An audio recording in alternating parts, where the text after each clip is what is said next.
ഇതുവരെയുള്ള സമഗ്ര വാർത്തകളുമായി ഉച്ചവരെ ആരംഭിക്കുന്നു. ആദ്യം നോക്കാം പ്രധാന വാർത്തകൾ. കേരള സർവകലാശാല സെനറ്റ് യോഗത്തിൽ നാടകീയ രംഗങ്ങൾ. സെർച്ച് കമ്മിറ്റിയിലേക്ക് പ്രതിനിധിയെ നൽകേണ്ടതില്ലെന്ന് യോഗത്തിൽ പ്രമേയം. യോഗത്തിൽ അധ്യക്ഷത വഹിക്കുന്നതിൽ മന്ത്രി ആർ ബിന്ദുവും VC-യും തമ്മിൽ തർക്കം.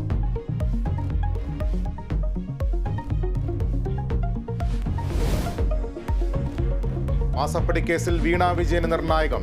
SFIO അന്വേഷണം റദ്ദാക്കണമെന്ന ഹർജിയിൽ ഇന്ന് വിധി. കർണാടക ഹൈക്കോടതി വിധി അല്പസമയത്തിനകം.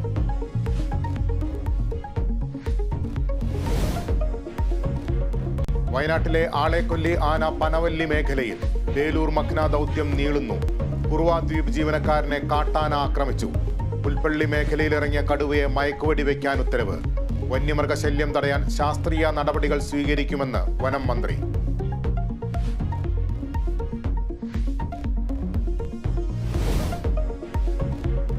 CPM-ൽ സ്ഥാനാർത്ഥി ചർച്ചകൾ സജീവം. യുവാക്കൾക്കും വനിതകൾക്കും കൂടുതൽ പരിഗണന നൽകിയേക്കും. സംസ്ഥാന സെക്രട്ടേറിയറ്റ് യോഗം തിരുവനന്തപുരത്ത്.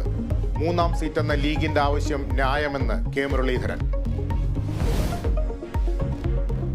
കൊല്ലം പട്ടാഴിയിൽ നിന്ന് കാണാതായ 2 കുട്ടികൾ മുങ്ങി മരിച്ച നിലയിൽ. മൃതദേഹങ്ങൾ കണ്ടെത്തിയത് കല്ലടയാറ്റിൽ ആറാട്ടുപുഴ പാലത്തിന് സമീപം.